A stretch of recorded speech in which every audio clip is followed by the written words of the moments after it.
Hi guys, welcome to my podcast Love.Heal.Repeat, or if you're a returning subscriber, welcome back. Today we're talking about a couple things, all of which, if you don't already know this, in my description on every video I quickly summarize everything I talk about in the video. So if you're not sure what this video entails, look in the description. It'll be super easy to understand and just like an outline. Before I get into all the things I wanted to talk about, I regrettably was on Instagram and I saw this new trend. They're calling it ghost lashes. It's when you don't wear mascara. And when I see stuff like that, I'm so happy to be off of Instagram. Because what the heck was that? Just say you're not wearing mascara. Ghost lashes? What is this, people? Anyways, I still stand for the motion though. There's nothing more beautiful to me than someone who's just effortlessly beautiful and doesn't wear makeup, and that's why they're effortlessly beautiful. They don't wear makeup and they just look amazing because they're comfortable in their skin and they're really working with what they have, and also it's just embracing who you are and your natural beauty, and I think that's amazing and stunning. And I aspire to be like that, so we're getting there. Anyways, let's get into this video. So yesterday I went to a planetarium and it was a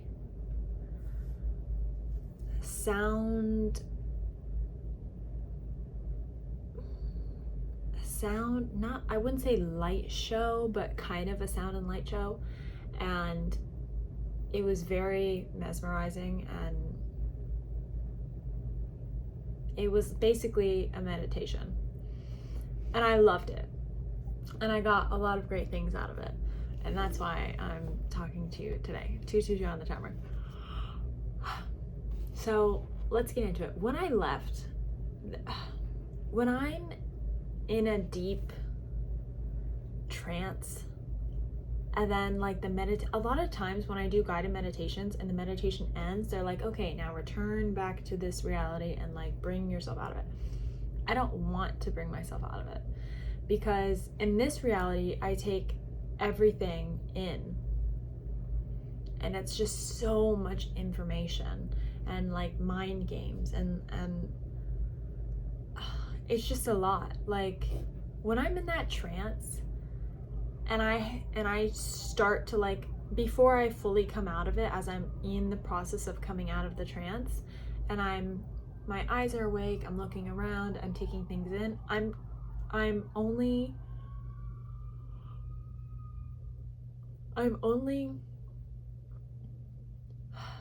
experiencing these things. I'm not analyzing everything. I'm not saying, oh, that's a chair and that's the sound of a helicopter and this is the music playing. It's just there, it's just existing, and it's really cool, and it feels nice and grounding.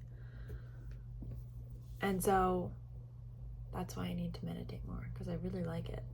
So anyways, the meditation itself, the whole show, it was great. Normally I feel a little sick on for example, on roller coasters where you're moving and a screen is moving. I don't love, but this I think I was able to do because the screen was moving but I wasn't moving, so it was okay. And it was nice and cool in there, and the music was great, the vibe was okay. I think a lot of people miss the point of it, but it's okay.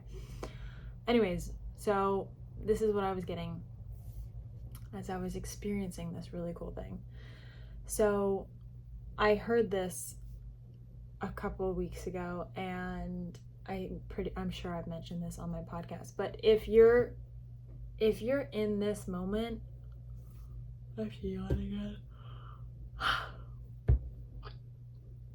Hold on. If you're in this moment, be in this moment. If you're washing the dishes, wash the dishes. And if you're not following, let me spell it out for you.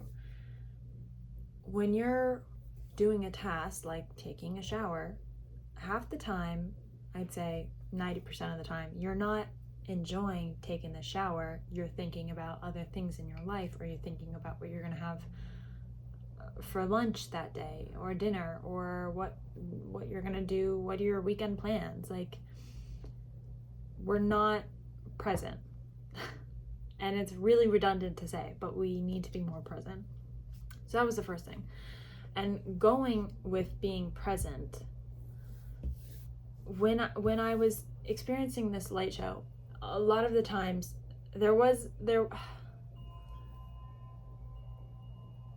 it was kind of abstract, so there didn't have to be a focus point or a focal point, but I kept focusing on the future and like what was coming next and just facing in that direction. And I wasn't really paying attention to anything on the sides, which can be good. It means you're determined and maybe ambitious, but you're not paying attention to all these other cool things. And I was just thinking, if I was floating through space through the Milky Way, and I wanted to get to the center of the Milky Way, but there were all these beautiful light bodies. There was one that we passed by in this experience, and I was like, that actually looks pretty cool, but we're still moving this way, so I feel like I have to continue moving this way. What happened there? I want to continue moving this way because I feel like we're on a time crunch here, and like, let's just get straight to the point. But that thing over there, as I'm moving, like, looks pretty cool. And I was thinking, if you have all the time in the world and you're not rushed, wouldn't you go see what that cool thing is over there that's like grabbing your attention? And so all of this to say, when you're on a journey, make sure that it's important to enjoy what's going on in your life right now and the things that are happening around you, rather than just being so focused on the outcome. Like, in your future, you're so focused on, I don't know, getting an A on this exam that you're missing all of the cool things that you're learning, this is a really bad example because the American education system is kind of shit and whatever, in my opinion. That's another video though, which I probably won't make, but it's okay to take time off and to explore other things, and rather just being straight to the point. Like, you have to obviously be determined, but you can't be so determined to the point that you're missing all the other opportunities and miracles that are happening around you already. Message. The next one was the fourth dimension.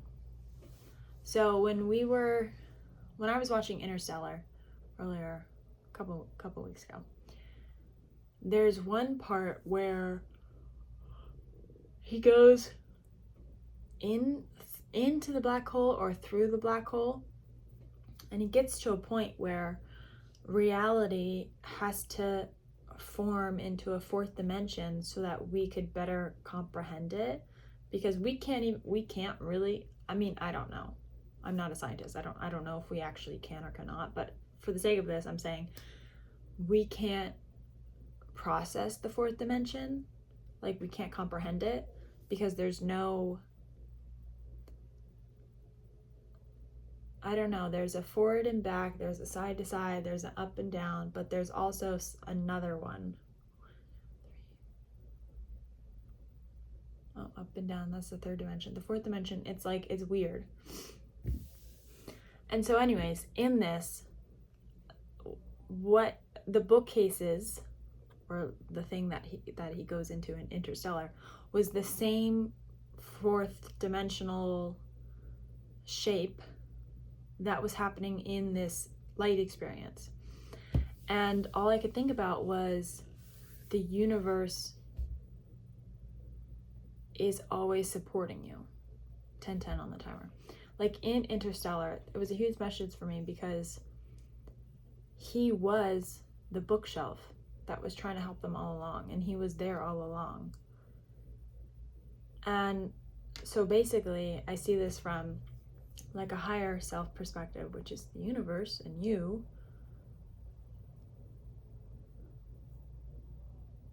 You're the universe watching over yourself, and you're always supporting yourself because you want what's best for yourself.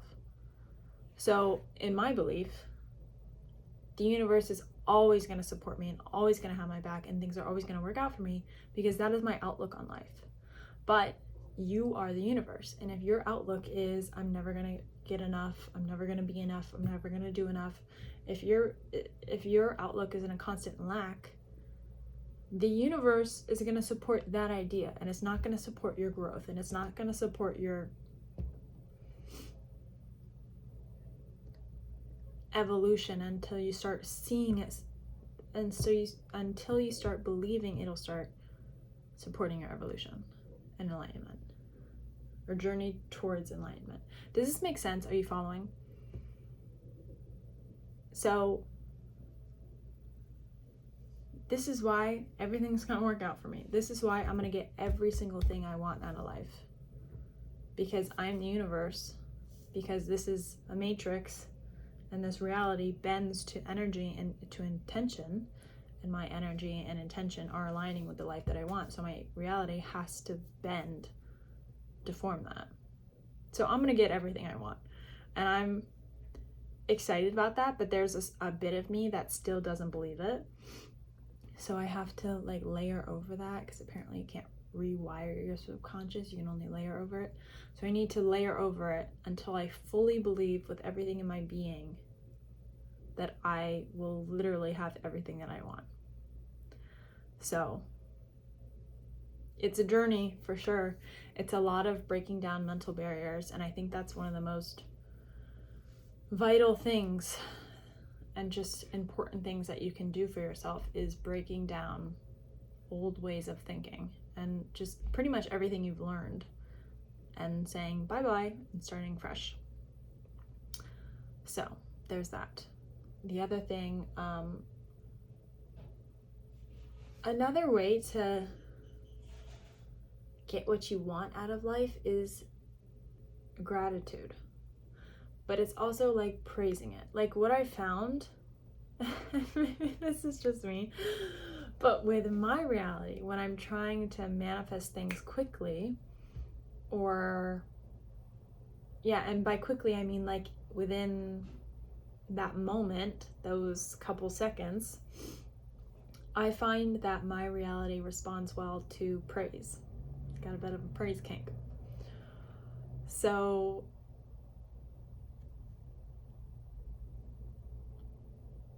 yes, so given that, what I found in the experience was that when you nourish others, they're gonna blossom. When you talk to plants, they bloom, they get so full of life, and they're so happy. And the same goes with everything, but especially people. When you build other people up, you're changing their frequency, you're changing their like energetic state or their vibration, which will then go into changing their frequency if they continue to pursue those positive feelings.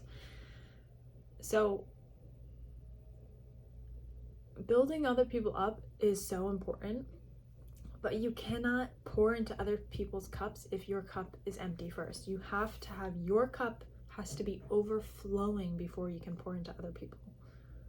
So really prioritize yourself, and then once you get there and your cup is overflowing infinitely, then pour into other people, because then all of that greatness is going to come back to you. I don't know if I really believe in karma, but then that sentence basically says I kind of believe in karma. But I just think that it's like the ripple effect or the butterfly effect. I think it's the ripple effect. when you tap on water, just like a drop, it ripples. It creates a ripple effect, and it affects everything else. Like if you're doing it in a pond or in a pool, like you can have that same effect on other people. So you start with yourself as the ripple and then let that happen. And a great example I've had, I was walking out of class one time and I walked past this guy and he was like almost skipping. Like he just seemed so airy and light and happy. And it made me smile. I was like, I was positively affected by that experience. We didn't have to say anything. I just saw him and I was like, hell yeah. And that was amazing. And then we like shared an exchange after, and that was great. But like, that's really all it takes. You just have to change your vibration first, and then everything else in your reality will fall. 555 on the timer. So if you speak love, you'll see love.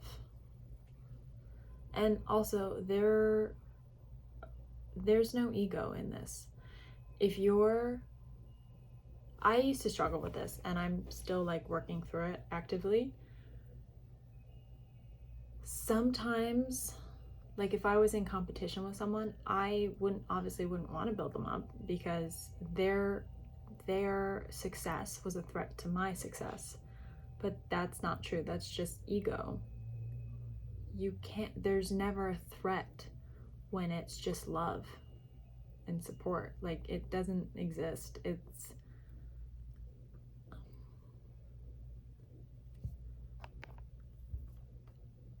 when you're that secure in yourself and your cup is overflowing and you're able to pour into other people, you're not even thinking about if someone's better than you. Like it doesn't happen. And I love that, and I think that's wonderful. And I think I used to be in a place where if I knew that people were less than me, I would feel better about myself, and I would be like, okay, I'm confident in this situation because I know that there are people that are less than me. This is my red flag.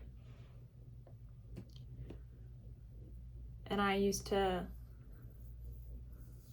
like stand on my high pedestal, and I'm slowly stepping down, being like, none of that matters. And when you're pure-hearted and you're just like this pure essence, none of that matters. All you care about is sharing and spreading love. None of these like ego or greed or envy, like none of those come into factor. Like they don't exist. And so I'd like to be there, but it's hard. It's hard working through that. You really just need to let everything go and just clean slate it every day. And anytime you want a clean slate, just clean slate it. So that's something I'd like to incorporate more. Just let it go, because the things that you're holding on to, they're being stored in your body in a way where that's gonna, I mean, obviously it affects your vibration, but that's when you get like pain and illnesses and stuff. When your auric field, when your aura is, when you're acting out on these lower vibrational frequencies, on these emotions or whatever, you're lessening your auric field and you're making yourself more susceptible to illnesses and to pain and to fear and to like all of these not negative, but like lower vibrational things. So I was thinking about mind games and how for my kids, like I used to see TikToks where it was like, I guess people with autism would just say something very literal, very matter of fact, and people who are, what is that called? hyper aware? No, not that. It's called something. Divergent, non-divergent? I don't know. Maybe is that only movie? I don't think. Whatever. Anyways, people who are like let's just say me, we would read between the lines. If you say I'm fine, normally fine is not fine. Fine is leave me alone because all of this shit is annoying me, but don't leave me alone. So if somebody said I'm fine, to me, I'd be like, you're not fine. But in the video, it was like someone with autism would say they're fine, and they're not leaving any clues for us to sniff out. They're not saying something without saying something. They're not being implicit. So I was thinking, like, I want to raise my kids like that, where there is no negative intention. There is nothing to sniff out. There's nothing to find. There's nothing being implied. There's no negativity, and there's no vindictiveness. I want to raise my kids like that. So I think that's wonderful. Message.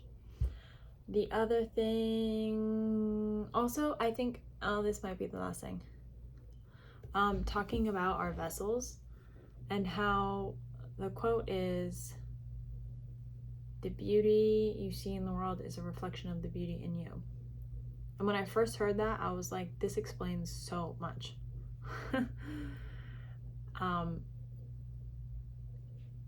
In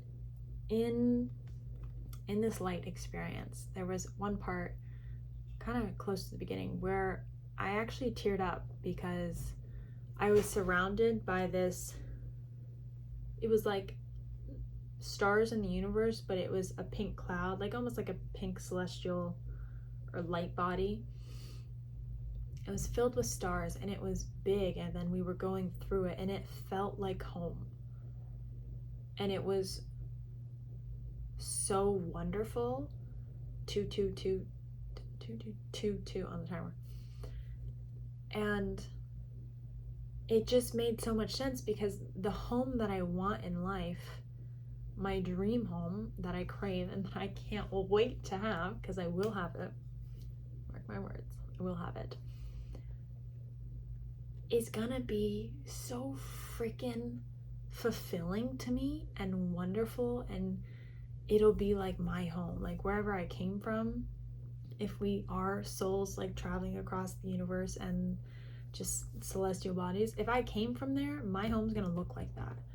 And I have so many things on my Pinterest board that align with that feeling, and I'm so excited to have that feeling and to have that as my home and to wake up in that every day. And my space is gonna be so sacred and so obviously personable, and just like so much light and pink and airiness and just creativity. Like when you walk into my space, it's gonna be like a burst of inspiration and light and just beauty and love. And I'm so freaking excited for this, guys. You have no idea.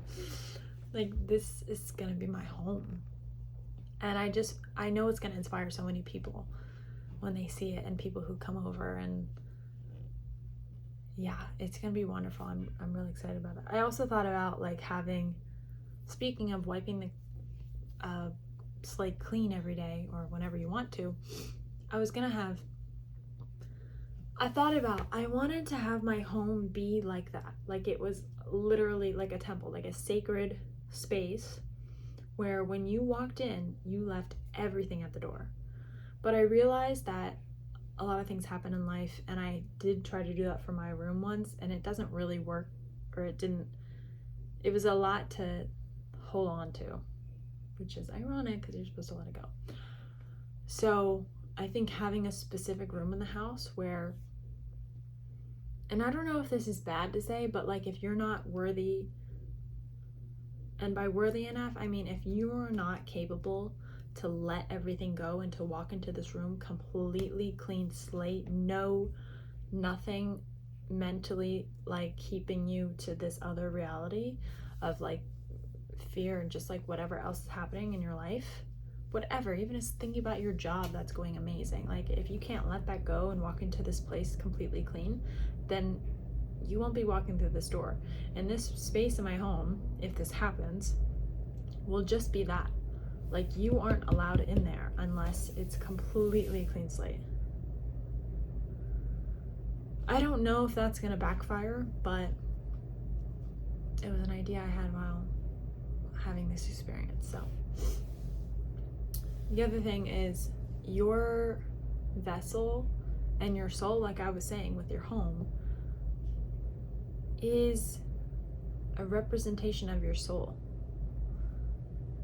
Like how you look, what your hair is, how your home is, what you do, what you create. And we are constantly creating everything. The clothes that you put together, you're creating an outfit. The makeup that you put on, you're creating art. Like, we're constantly creating, and we need to realize this and understand how inherently creative we are, and really prioritize that, because honestly, you prioritizing yourself and prioritizing your creativity, that's what's going to heal the world. And I know that's kind of crazy to say when we have wars going on and pollution and plastics and like all of this stuff, but honestly, if you choose yourself and if you heal yourself and you prioritize your love and you seek out things in life that give you pleasure, you're going to see more and more pleasure, and that's going to change your brain, and that's going to change your reality. And then the ripple effect, eventually that'll move into your siblings or into your parents or into your friends or into your animals, and that'll just expand and expand and expand. So if we're all focusing on things that bring us love and fulfill our soul and align with who we are, that's how you heal the world. That is how you get utopia. I think I've solved it. World peace. So that's it. Honestly, you can have anything you want. You can experience anything you want. You can do anything you want. And that's the message, honestly. So peace and love. Thank you for tuning in, and I will see you guys in the next one.